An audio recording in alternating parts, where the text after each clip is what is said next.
Hey guys, welcome. Yeah, so back with another fun integral, and thank you so much, Emmy, for leaving such a sweet note on one of my videos.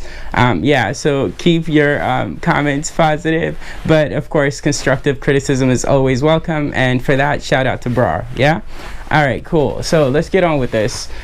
So notice that to start we can write, instead of the given integral, this, right, which is we could factor out a minus sign from the two terms quadratic, the two-termed quadratic inside the square root.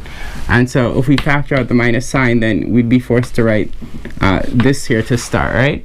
Okay, and of course we want to complete the square with this guy, so what we want to do is go like that. But notice that we didn't add one to the two terms, we subtracted one because of this minus sign. So to make up for subtracting this one, we add one.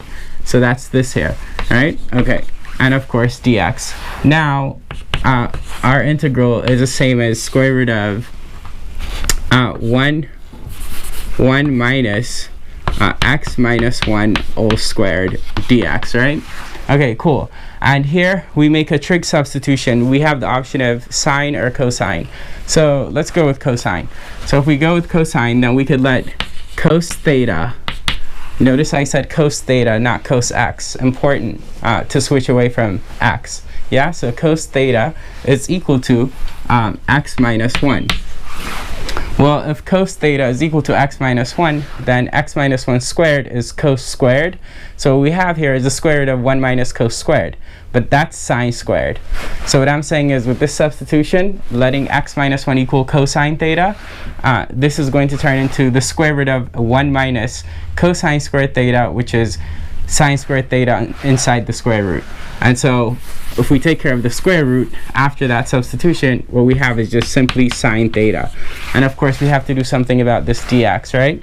Well, for that we take the derivative on both sides here and see that the left side will have derivative negative sine theta d theta, and the right side will simply be dx, right? Okay, so we see that the correct replacement for dx is, well, a negative right here, right? Otherwise, we're going to multiply the sine theta by another sine theta, and this dx will be d theta and sine theta, and the minus sign right there. Of course, it's kind of silly to have this, so instead we're going to write sine squared theta d theta. Now, I have a video dedicated to showing you the integral of sine squared, so I'm not going to do that all over here. So I'm just gonna remind you of the result there, and I'll leave a link to that video where we do the sine squared integral. And so the answer is going to be, well, this minus sign is that minus sign. Otherwise, the sine squared integral is it's 1/2 theta, if we're using theta, and then minus 1/4 sine 2 theta, and of course plus c, right? Okay, now since our integral to start had x's in it, we need to get back to x's. First, theta, right?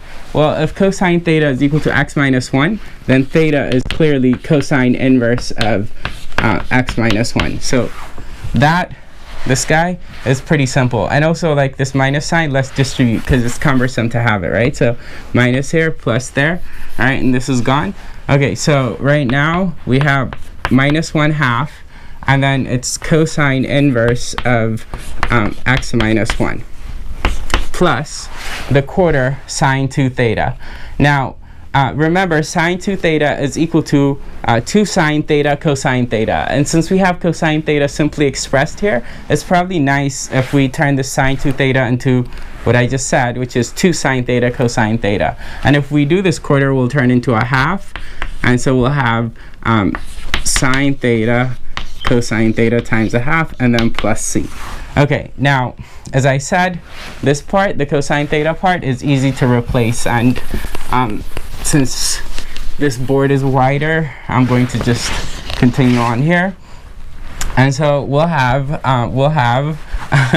minus 1/2, and then cosine inverse of x minus 1, and then plus 1/2, and then cosine theta, as I said right there, x minus 1. But what is sine theta of cosine theta is equal to x minus 1. Well, sine theta, we already said it earlier in the video, is the square root of 1 minus cosine squared theta, right? And so this is the square root of 1 minus x minus 1 squared. But wait, this here is the same as the square root of 2x minus x squared, right? So we see that that's what sine theta is, and cosine theta already said. So all I have to do is right here multiply by 2x minus x squared, and then plus c. Yeah, okay, all right. I hope you enjoyed this. Keep watching. Take care.